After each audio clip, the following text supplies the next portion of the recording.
ఈ జీవన పోరాటములో, జరుగుతున్న మానసిక భౌతిక యుద్ధములో అన్ని సమయాలు నీకు అనుకూలంగా ఉండకపోవచ్చు బిడ్డ. అన్ని సమయాలలో ఆత్మ నియమము గెలవలేకపోవచ్చు. నువ్వు ఎక్కడో చోట కొన్నిసార్లు ప్రార్థనకు దూరమై, వాక్యానికి దూరమై, శరీర క్రియలకు దగ్గరై నీలో పాప నియమము గెలుస్తుండొచ్చు కొన్నిసార్లు. అప్పుడు నీ గుండె గాయమైపోయింది. నేనేనా ఇలా అయిపోయింది, నేనేనా ఇంత దిగజారింది, నేనేనా ఇంత నీచమైన ఆలోచన చేసింది, నేనేనా ఇంత తొట్టుపడింది అని నిన్ను నువ్వు అసహించుకుని నువ్వు అనుకున్న ప్రణాళికలు చేయటం మానేస్తావు. నువ్వు అనుకున్న ఆలోచనలు చేయటం మానేస్తావు. నువ్వు సాధించాలనుకున్న కార్యాల విషయంలో నీరసపడిపోతావు, నిరుత్సాహపడిపోతావు. నాకు యోగ్యత లేదని చాలా నీరసించిపోతావు. కొంతమంది అయితే ప్రాణం తీసుకునే వాళ్ళు కూడా ఉన్నారు. ఈ పాయింట్లో కూడా చచ్చిపోయే వాళ్ళు ఉన్నారు. ఇంత హేయమైన ఆలోచన చేసిన నేను బతకకూడదు, దేవుని ఇంత దుఃఖపెట్టిన నేను, ప్రభువుని ఇంత గాయపరిచిన నేను, ప్రభువుకు నచ్చని పని చేసిన నేను, ప్రభువుకు నచ్చని విధంగా ప్రవర్తించిన నేను, ప్రభువుని దుఃఖపెట్టిన నేను పనికిరాను, లోకానికి పనికిరాను, యేసయ్యకు పనికిరాను, చచ్చిపోతాను అని చనిపోయిన వాళ్ళు ఉన్నారు. వారి అపరాధాలను బట్టి అందులో మొట్టమొదటిగా చెప్పుకోదగ్గవాడు యూదా ఇస్కరియోతు. సాతాను ఆలోచనకు చోటిచ్చాడు. చివరి వరకు దేవుడు హెచ్చరిస్తానే ఉన్నాడు. తప్పు ఆలోచనకు చోటిస్తున్నావు అని నా తండ్రి మాట్లాడుతూనే ఉన్నాడు. అయినా వినలేదు. బలహీనపడ్డాడు. తన ప్రియ గురువు ప్రాణప్రదుడైనటువంటి ప్రభువుని వెళ్ళి 30 వెండి నాణ్యాలకు అమ్ముకున్నాడు. వాళ్ళు తీసుకెళ్లారు, యేసయ్యని అరెస్ట్ చేశారు, ముద్దుతో అప్పగించాడు, యేసయ్యని అప్పగించాడు. వాళ్ళు సిలువకు తీసుకెళ్లారు. ఇక ఆయన్ని కొడుతున్నారు వాని కళ్ళ ముందే. అప్పగించిందాక ఒక శోధన, అప్పగించినాక ఇంకొక శోధన. పాపం చేసిందాక ఒక శోధన, పాపం చేసినాక ఇంకొక శోధన. ప్రభువుని వాని కళ్ళ ముందే కొడుతుంటే, రక్తం గారేటట్టు కొడుతుంటే వాడిని హృదయంలో కదలిక వచ్చింది. అరే, నేను తప్పు చేశాను, నేను పాపం చేశాను, పెద్ద మహాపాపం చేశాను. ఆయన చేత విరిచి ఇచ్చిన రొట్టెలు తిన్నాను, దుర్మార్గుడిని. ఆయన ఉపదేశం విన్నాను, ఆయన ప్రక్కలో పండుకున్నాను. ఆఖరికి ఇందాక కూడా రొట్టె విరిచి నాకు ఇచ్చాడు నా ప్రభు. నా కడుపు నింపాడు నా ప్రభు. నన్ను ప్రేమించాడు నా ప్రభు. నేను దొంగనని తెలిసి కూడా నాకే సొమ్ము సంచిచ్చాడు. అంతము వరకు నా ప్రభు నన్ను ప్రేమించాడు.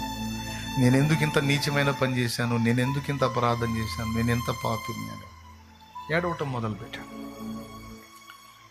ఏడ్చి యేసయ్య దగ్గరికి వస్తే ఒక రకంగా ఉండేది. ఏడుస్తూ అధికారుల దగ్గరికి వెళ్ళాడు, యాజకుల దగ్గరికి వెళ్ళి, మీ డబ్బు మీరు తీసుకోండి, నేను నిరపరాధ రక్తమును అప్పగించి తిని ఆయనను వదిలిపెట్టండి అన్నాడు. మేము ఇవ్వాల్సింది ఇచ్చాం, చేయాల్సింది చేశాం, బా ఇంకా జరగదు అన్నారు. ఏం చేయాలో వాడికి అర్థం కాల. ఆ సొమ్ము తీసుకెళ్ళి దేవాలయంలో విసిరివేసి, ఇక ఎక్కువైపోతుంది వాడికి అపరాధ భావం. ఎక్కువవుతున్నప్పుడు వానికి ప్రభువు కనపడలా. వాని మనసుకు చావు కనపడింది. ఇక చావే శరణం, చావే కరెక్టు, చావే ముఖ్యం, చావే. సాతాను కుట్ర. చేసినంతసేపు ఒక శోధన, చేసినాక ఇంకొక శోధన. చచ్చిపో. ప్రభువు నిన్ను క్షమించడు, దేవుడు నిన్ను వదిలిపెట్టడు, నువ్వు దుర్మార్గుడివి, దుష్టుడివి, నువ్వు మామూలుడివి కాదు, నువ్వు అంత పని చేసావు, ఇంత పని చేసావు, ఏసయ్యను అప్పచెప్పేశావు. నువ్వు నీ మనసు దగ్గర కూడా వచ్చి నువ్వు ఇంత పని చేసావు, ఏసయ్యను దుఃఖపెట్టావు, ఏసయ్యని గాయపరిచావు, ఏసయ్య కళ్ళ ముందు నువ్వు తప్పు చేసావు, నువ్వు అట్లా చేసావు, నువ్వు ఇట్లా చేసావు, నువ్వు ఇలా అన్నావు, ఇలా ఆలోచన చేసావు, నువ్వు అలా చేసావు, ఇలా చేసావని నువ్వు చిన్న పొరపాటు చేసినా దాన్ని భూతద్దంలో చూపించి నీ మనసు కృంగి నీ అంతటా నువ్వే చావుని వెతికేటట్టు దేవుని ముందుకెళ్ళి హృదయపూర్వకంగా, దేవా నన్ను చంపు, దేవుడు ముందుకెళ్ళి కూడా క్షమించు కాదు, నన్ను చంపు అనే పరిస్థితికి నువ్వు వచ్చేటట్టు చేస్తావు. ఏమన్నా అర్థమవుతుందని నేను చెప్పేది? ఎంతమందికి? దానికి వాడు అపరాధ భావమును వాడుకుంటాడు. ఇక అప్పుడేం జరుగుతుందో తెలుసా? ఈ అపరాధ భావం ఎప్పుడైతే నీలోకి వచ్చిందో రెండు జరుగుతాయి. ఒకటి, నువ్వు చేయాలనుకున్న దేవుని పని ఆగిపోయింది. ఇక మనస్సాక్షి ఒప్పుకోదు. ఎవరికన్నా యేసయ్య గురించి చెప్పబోతే, నువ్వు బాగున్నావా, నువ్వు కరెక్ట్గా ఉన్నావా, బట్ చూడు ఎట్లా వేస్తాడో లంకె, పగ్గం ఎట్టేస్తాడో చూడువాడు. నువ్వు బాగున్నావా, నీ పద్ధతులు నువ్వు మార్చుకున్నావా, అసలు నీకు మారు మనసు ఉందా, అసలు నువ్వు క్రమంగా ఉన్నావా, నువ్వే వంకర టింకరగా ఉండి నువ్వు ఎదుటోడికి నీతులు చెప్తున్నావు, నోరు మూసుకోరా పుల్లయ్య అంటాడు. ఎక్కడ జరిగింది ఇది? బయట ఎవడో వచ్చి చెప్పడు, నీ మనసులో నుంచే వాడు ప్రేరేపిస్తాడు. ఇక అది నీకు వచ్చినప్పుడు ఆటోమేటిక్గా సౌండ్ డౌన్ అయింది. చెప్దాం అనుకొని కూడా నా బతికే బాగలేదు, నేనే వంకర టింకరగా ఉన్నాను, ఏం చెబుదాంలే అని సర్దుకుంటాం.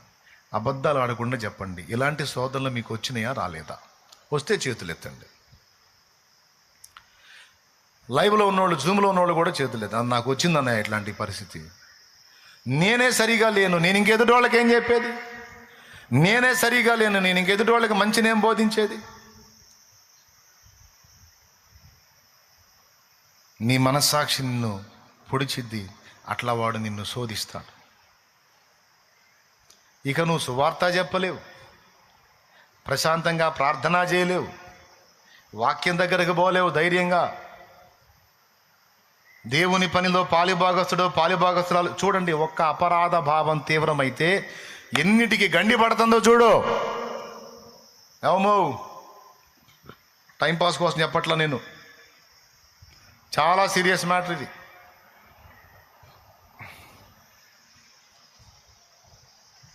ప్రార్థన చేయబుద్ధి కాదు, ప్రభా అని మోకాళ్ళు ఏ బుద్ధి కాదు. ఎందుకంటే పెద్ద పరిశుద్ధురాలు వచ్చింది, ఇక మోకాళ్ళు వేస్తుంది. నటన, వేషధారణ, నువ్వు చేసింది ఏంది? మళ్ళీ దేవుని ముందుకు వచ్చి స్తోత్రం అని ఎట్ట చెబుతావు? సిగ్గుందా నీకు? నువ్వు స్తోత్రాలు చెప్తే ఆయన వింటాడా? ఇంత పాపివి నువ్వు, ఇంత నీచుడివి నువ్వు, ఇంత దౌర్భాగ్యుడివి. నీ ప్రార్థన వినబడిద్దా? మోకాళ్ళు వేయి కూడా లేచి వెళ్ళిపోతావు. ఎందుకు? అపరాధ భావం తీవ్రమైంది. కానీ పరిశుద్ధాత్మ ఏం చెబుతాడో తెలుసా? లేచి వెళితే కాదురా, నువ్వు మోకాళ్ళు లేచి నిలబడు, ఆయన దగ్గరికే రా. దప్పికొనిన వాని నీళ్ళ యొద్దకు రానిమ్ము, ఉచితముగా జీవజలములు పుచ్చుకొననిమ్ము అన్న ప్రభువే. మలినపరచబడిన వాని నీళ్ళ యొద్దకు రానిమ్ము, నేను వాణ్ణి గడుగుతాను. నా రక్తం యొద్దకు రమ్మను, నేను వాణ్ణి గడుగుతాను, శుద్ధి చేస్తాను. పేతురు ఆయన ఎవరో నాకు తెలియదని 3 సార్లు అబద్ధం ఆడాడు, కానీ రక్తమును ఆశ్రయించాడు, ప్రభువుకు అడిగాడు, మళ్ళా లైఫ్ ఇచ్చాడు. యూదా రాకపోయినే